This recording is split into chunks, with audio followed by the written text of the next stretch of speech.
నాగర్ కర్నూలు జిల్లా కొల్లాపూర్ రేంజ్ నల్లమల అటవీ ప్రాంతంలో మంటలు చెలరేగాయి. గత 15 రోజులుగా మంటలు వ్యాపిస్తున్నాయి. మంటలార్పేందుకు ఫారెస్ట్, ఫైర్ సిబ్బంది తీవ్రంగా శ్రమిస్తున్నాయి. అనుమతి లేకుండా నల్లమల అటవీ ప్రాంతంలోకి ఎవరూ వెళ్లొద్దని పోలీసులు హెచ్చరికలు జారీ చేశారు.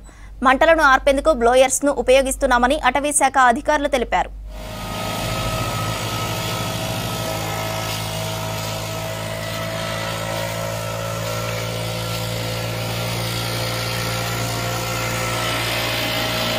రోజుల నుంచి పెగ్గర్లపెంట, జాలిపెంట, తొంగిచూపులు, చుక్కలగుండం ఈ ఏరియాస్లో అన్ని పైన నల్లమల అటవీ ప్రాంతంలో ఈ ఏరియాస్లో 28 తారీఖు శివరాత్రి సందర్భం కూడా శివస్వాములు మన అడవి ప్రాంతాన శ్రీశైలం వెళ్ళారు.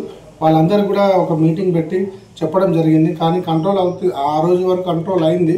తర్వాత ఒక స్వామి ఎవరో ఒక అగ్ని వేయడం వల్ల 26 తారీఖు రోజు నుంచి మనకు గత 26 తారీఖు నుంచి కూడా మనం నల్లమల కొల్లాపూర్ రేంజ్ పరిధిలో చాలా అగ్ని ప్రమాదాలు జరుగుతున్నాయి.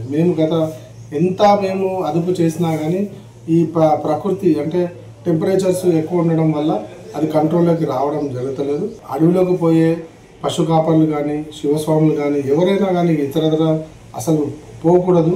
పోయినా కానీ అగ్గిపెట్టెలు కానీ ఇంకా వేరే ఏమి అగ్ని ప్రమాదాలకు సంబంధించిన వస్తువులను తీసుకొని వెళ్ళొద్దు.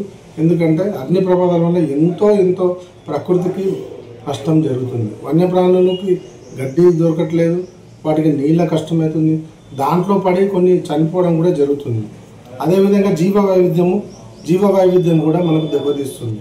బయోడైవర్సిటీ ఫారెస్ట్ జీవ వైవిధ్యానికి నిలవ, కాబట్టి అది కూడా దెబ్బతీసి మనకి ఎంతో రానున్న తరాలకు ఫారెస్ట్ నుంచి ఎంతో నష్టం.